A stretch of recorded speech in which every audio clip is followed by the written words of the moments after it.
Sir, good morning, sir. Sir, thank you so Morning. much, sir, ha, na pumayag po kayo na ma-interview po kayo at saka ma-visit ang iyong napakaganda at napakalaking farm, sir. I know you're very busy, sir, pero thank you talaga. Thank you so much. So, sir, mag-start na po tayo interview. Okay lang po? Sir, given na po talaga ang name ng iyong game farm. Kung tama po ako, if I am not wrong, LT Game Farm stands for Lindon Tabuada po, sir? Yes. And then, parang LT din kasi, parang trademark na din sa aming family. Kasi lahat kami pangalan nag-umpisa sa L. And then, Tabuada yung apelido. Kaya naging LT. Parang nadala ko lang na yung mga gamit kasi ni Mama, tulad ng mga Tupperware noon, may tatak talaga LT. Kaya parang nasanayan na din at tatak namin LT. Paras pala tayo, sir. Ang Tupperware may initial. So, sir, pwede po ba namin malaman sa yung humble beginnings? Paano po kayo nagsimula sa breeding industry? Sino po naka-influence sa inyo para magmanok? Paano talaga kayo nagsimula, sir? Kung nagsimula ba kayo as maliit na breeder or nagsimula kayo na ganito nakalaki kaagad? Ang umpisa lang talaga namin is parang sa akin lang kasi parang just to keep me busy kasi dati nasa parang nasa bisyo. Then gustong huminto sa bisyo. Then para lang malibang yung sarili ko, nagmanok ako and then may one time no nagbenta sa akin ng manok, isang manok para pambili ng gamot. Then yun, inalagaan ko. And then nilaban, nanalo. And then yun, doon nag-umpisa hanggang sa kaibigan ko, may bibenta na manok. Hanggang sa bumalik yung hilig ko kasi nung elementary pa ako, mahilig talaga sa manok. And then parang nakalimutan lang kasi napasok sa bisyo. And then nung naano ko na maghinto na sa bisyo, parang gusto kong ituwid yung sarili ko. Parang ang manok, naging daan lang para maging busy ako, makalimutan yung bisyo. And wala sa plano na mag-commercial o magtayo talaga ng malaking farm.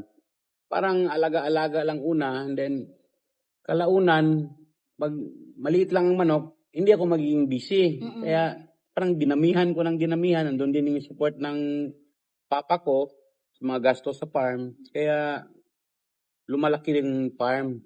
Doon nag-umpisa na nagkaroon ng LT Game Farm. So, sa mga naligaw dyan ng landas, so pwede kayong mag-alaga ng manok para matuwid kayo. So, gawin yung inspirasyon sa Sir Linton. Diba, ang dami palang benefits, sir, ng pag-alaga ng manok. Kasi, sir, pagising mo sa umaga before, diretso na punta sa manok, sir, no? Na talaga ang atensyon. Para malibang yung sarili ko kasi ang una lang talaga na ko muna yung bisyo ko, mahinto ko muna. Parang ginawa kong libangan ng manok para makalimutan ko. Wow, very inspiring story. So, maraming nanonood dyan na medyo naligaw ngayon. Bumili na kayo ng breeding materials at simulan na. So, that person, sir, na nagbenta sa inyo ng manok, kung sino man kayo, ang laki lang na-contribute niyo sa life ni sir. Kung gaano siya ka-successful na breeder ngayon. So, sir, before pala ako proceed sa next question, sir. Bago po ako pumunta dito, or on the way po ako papunta dito, nag-post ako sa Facebook na going to Digos, papunta ako sa isang magaling na breeder. Tapos, most po talaga sa mga comment is LT Game Farm or Sir Lindon Tabuada. So, sir, paano po yung nangyari, sir, na kayo po yung isa sa pinaka-seasoned breeding dito sa Digos or matuturing na rin natin na legendary breeder dito sa Digos. Paano po yung nangyari yun, sir? Ano po yung turning point ng inyong career as a breeder? Bakit kayo lumaki at sumikat ng ganito? Siguro po dahil ma-recommend din nila ng Digos kasi kaibigan din kasi ako halos lahat dito kaibigan ko, may mga farm din dito. And then siguro din sa isa sa malaking farm dito, parang kami din yung Tiging Farm na may mas maraming production yearly. And then siguro matagal na din kami nagmamanok. Sa pagmamanok ko na sa mga 21 years na din. Kaya siguro na-recommend nila yung LT Game Farm. And then siguro din may mga success story din na mga nangyari. Kaya along the way nakikilala yung farm. May mga failures man din, lahat man ng farm. May failures din, may success story din. Siguro lang naging matatag lang yung LT Game Farm dahil din sa siyempre passion ko, yung dedikasyon ko, nandito yung parang buhay ko din sa farm parang kumpleto ang araw ko palagi pag nasa farm ako. Everyday nasa farm, sir. Everyday po ako nasa farm talaga. Sir, speaking of yung sabi niyo po kanina na may mga obstacles, may mga challenges, ano po yung mga na-face niyo po na mga obstacles, mga challenges along the way, sir, sa pag-breeding po? Siyempre andun yung ano, yung tulad nung nagsarili na ako sa farm, sarili ko na talaga, yung wala na si papa ko, ako na mismo yung ano sa gastos talaga. Siyempre, yung financial, kasi ang farm ko parang tinayo ko talaga na parang walang pundo na pera na nakalaan talaga para sa farm. Parang sinikapan ko lang nakikita yung farm, yung sarili niyang income ng manok, kaya tustusan yung feeds at saka pangsahod sa mga tao. Parang ginawa ko talagang, gusto ko kasing ipatayo yung farm para, siyempre, ayokong malubog yung farm para din yung mga tao natin, patuloy nating mabigyan ng hanap buhay. Yung siyempre, yung sa ekonomiya din, nakakatulong din kasi. Kahit, siyempre, pagkuha natin ng feeds, may mga buwis yun. Siyempre, economy din sa, ano, sa lungsod namin. Po, sir. So, ano po, sir, halos po lahat ng farm, tapos sa amin, pinaka ano talaga challenge is financial, sir, di ba? So, paano niyo po yung na-cook up, sir, sa true commercial ko, nagbibenta ng manok, ganyan po, sir? Na ano yung sa financial sa ano sa pagmamanok, kailangan din may diskarte ka din. Siyempre, dami namang magawa ng paraan na kikita sa pagmamanok tulad ng benta o kaya magpa-finance, ganyan. Ako kasi hindi kasi ako magastos, hindi niyo ako makikita doon sa sabungan. Makita niyo man ako, bihira lang talaga na magsugal. And mostly yung mga big event ito na laban namin noon, minsan nagalaban man din ako. Bihira lang talaga na kaabot yung pusta ko sa minimum bet. Kailangan ko pa maghanap ng kaibigan na sasama sa pusta para makaabot lang sa minimum bet. Kasi yung pusta ko talaga sa manok, konti lang talaga kasi mas more ako sa commercial. Of commercial breeding, pagbebenta ng mga game fowls. Sir, pwede malaman, sir, sino po yung mga big time yun na buyers? Dito yung mga kilala natin na mga buyer na pinipunta dito sa farm. Tulad nila Boss Amo Tose, sina Sir PA, sina Arnel Navarro, Jun Bacolod. Dito mga local, sila Ning Garikito. Dami-dami mga promoter din ng pasabong or kaya mga local. Dito dati si Ray Canido, dito din nag-umpisa siya. Dito bumibili naman na panlaban. Kasagsagan ng ano niya, yung mga pag-champion niya sa Matina anniversary noong 2015 at saka 16. Dito galing po yung manok po, Dito sir. ang gamit yung manok. Dito galing sa farm. Sir, galing talaga ka, ano ang mga buyers nyo? Very prominent buyers. Malaki kong bumili. So, sir, ilan po ang production nyo sa isang taon dito sa inyong game farm? Kasama siguro mga inahin, mga pullets, pati yung mga banded na stags. Higit siguro 4,000 Per year, sir? per year po na production po namin. Kung stag alone lang, sir? Siguro mga nasa 3,000 to 4,000. Dati before pandemic, mga nasa 4,000. A year? Pagpasok ng pandemic, mga nasa 3 to 4 na lang. Sir, given the 3 to 4,000 the figure, sir, gaano kalaki ang game farm mo, sir? Tatlo yung game farm mo, sir, di ba? Gaano po kalaki ang total land area niya, sir? Ang total land area ng farm, yung range ko nasa 1.5 hectare lang. And then may stag pen area ko, yung para sa mga bagong harvest na stag, around 1.1 hectares. And then dito sa main farm, 2.7. Di naman nagsisikip kasi mostly stag pen ang marami ko eh. Pag mga bagong harvest na sa stag pen lang. Then siyempre commercial yung farm, nababakante agad yung TP kasi Come and go. kaya hindi naman nagsisikip. For now, may binuksan ako na pang-apat na area na farm. Baka siguro mag-breed ng mga pang-off-season. Paakyatan konti yung production yearly para may benta din pagdating ng cut season. Sir, ano po ang baseline or winning line or mga available niyo po na mga bloodline dito sa inyong game farm? Dito, ang mostly talaga marami sa production ko is yung roundheads namin. Yung roundhead cross, yun yan. Yung talagang marami na bloodline ko dito yung roundhead. Yung mga laces namin. Then, minacross lang namin sa mga hatchet.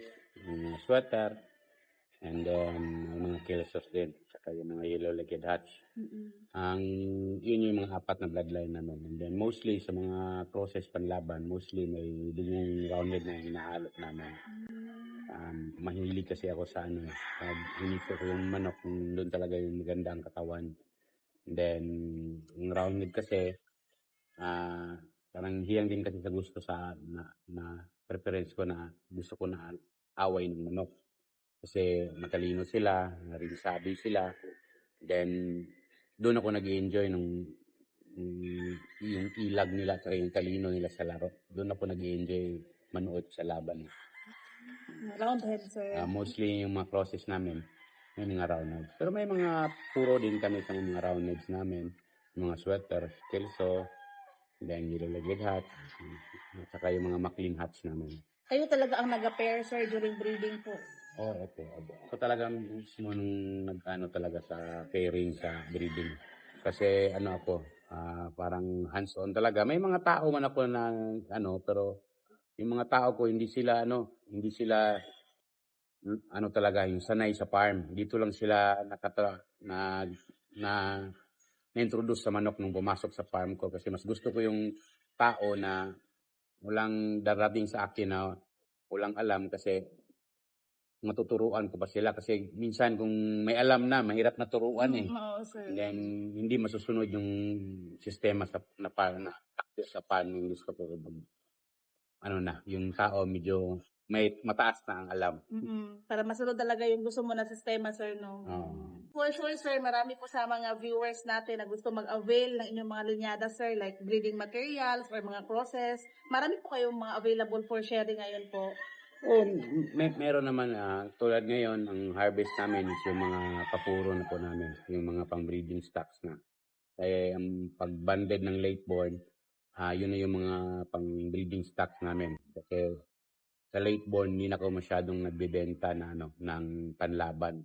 Kung binibenta na lang ng panlaban, yung hindi pasado sa standard na magiging brood materials, yun na lang binibenta ko. Then yung mga nandun yung pasado yung quality sa pang-breeding materials, yun yung iniiwan ko para magiging materialis din. At saka kung may gustong mag-avail, yun din ang masishare ko sa kanila. Sir, nag-shipping man kayo, sir, no? Sa Manila, ganyan, sir? May kinukontak kami na shipper pag may mga taga-Luzon na gustong mag-avail ng mga materials. So, paano kanila makontak, sir, sa Facebook niyo po? Sa Facebook ko or kaya sa cellphone number ko na 0956-995-6603. Okay. So, mga mag-inquire, gusto mag-avail sa linyada ni sir, direct po kayo kay sir, ha? Huwag po sa akin. Dahil hindi ko po kayo ma-replyan dahil next week, ibang game farm na naman ang pupuntahan ko. Ba-confused na ako dyan. So, nagsimula po kayo, sir. Paano niyo po ginawa yung facility? Ganito po ba kaagad kalaki? Or nagsimula po kayo as facility na mga ano lang din, sir? Mga available materials? Pag-upisa ng farm, hindi kompleto sa facility. Kung ano lang yung makikita ko sa paligid na pwedeng magamit. Tulad ng breeding pen ko is ginawan ko lang ng 4 na poste yung tawag namin dito sa amin na kahoy ay kalumpang. Yung parang mo lang siya, tanim mo lang siya, then matuwid siya na puno, then bigla na siyang tutubo. Binabalot ko lang ng net and then nilagyan ko ng TP sa gitna. Doon lang yung ilalagay yung hinahin, yung mga full sister, isama na doon. And then, yun, may mga trap nest din. Iba-ibang sistema ng mga trap nest. What works for you, okay na yun. Hindi naman kailangan mag-ara talaga kung na yung facility. Naging okay lang yung facility ng farm nung kumukita na yung farm. Dinadahan-dahanan ko ng siyempre yung paggastos kasi para din convenient din pagtrabaho ng tao. Pero nung una talaga, hindi ganun kaganda ang facility. So, start small, sir, tapos i-develop. Develop lang. Kung ano yung kinikita ng farm, kung may extra pera na hindi nagagamit, yun yung ginaano ko sa facility nung una. pa-improve yung facility. So, it's okay talaga to start small, tapos palakihin lang pag may kita na, tsaka na palakihin yung farm. Importante makabili tayo ng feeds. Diba, Oo, sir, yun, no? yun ang Feeds pinaka-importante. talaga. Yun ang pinaka-importante. Okay lang tayo mag-diet, hindi makakain sa isang araw, kapi-kapi lang tinapay, pero ang manok hindi pwede.